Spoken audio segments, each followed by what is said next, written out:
What would you say to get someone to ask you out? When a guy likes a girl, he texts, "What are you up to?" She gets excited, and because she wants him to ask her out, she replies, "Nothing, I'm bored." You? 5 minutes go by, 10, and he leaves her on red. This girl lost a game she had already won. If she had answered the right way, she would have gotten that invitation. So what was her mistake? What would have been a good answer, and what would have been a legendary answer, Marilyn Monroe level? First of all, what does "what are you up to" really mean? It's a coward question. He wants to see if you're free without actually proposing anything. He doesn't risk getting rejected, and he's not committing to anything either. He's just checking if you're available for him. And how does she respond? "Nothing, I'm bored." You? Basically, "I'm not doing anything. I'm available for you." She ends up in a terrible position, because if he doesn't ask her out, she's going to feel rejected and bad about herself. Meanwhile, he's having a great time, because worst case scenario, he's got this girl just sitting around waiting for him. And still, he doesn't reply. Just in case something better doesn't come up. And if something better does come up, boom, she gets ghosted. What could she have answered instead? This game was won. When he texts, "What are you up to?" it's because he's thinking about asking her out. She just needs to make that obvious. He asks, "What are you up to?" She answers, "Why?" Boom. Now he has to make a clear move. Because there's this movie. Because I want to go to this restaurant. Because I was hoping you'd come walk my dog. Now he's the one putting himself out there, risking rejection, and she ends up with an actual plan in her hand. That's the basic move. He says, "What are you up to?" And you say, "Why?" But a Marilyn Monroe level response? Why? Miss me? And a little laughing monkey emoji.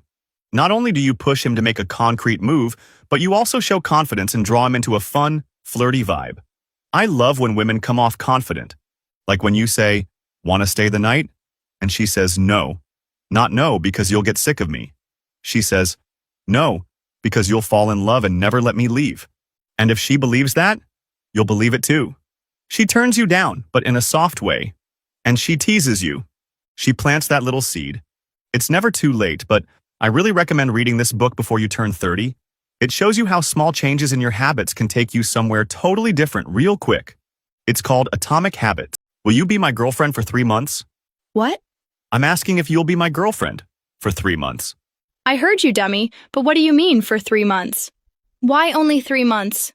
Well, we'd stop being friends today and start dating. And then in 3 months, we'd break up and go back to being friends. Okay, but I don't get it. No one's ever made such a weird proposal before. Why just 3 months?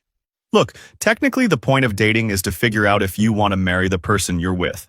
And I already know I don't want to marry you. What? I mean, don't take it personally. Not just you, I don't want to marry anyone. But I really like you. I care about you a lot.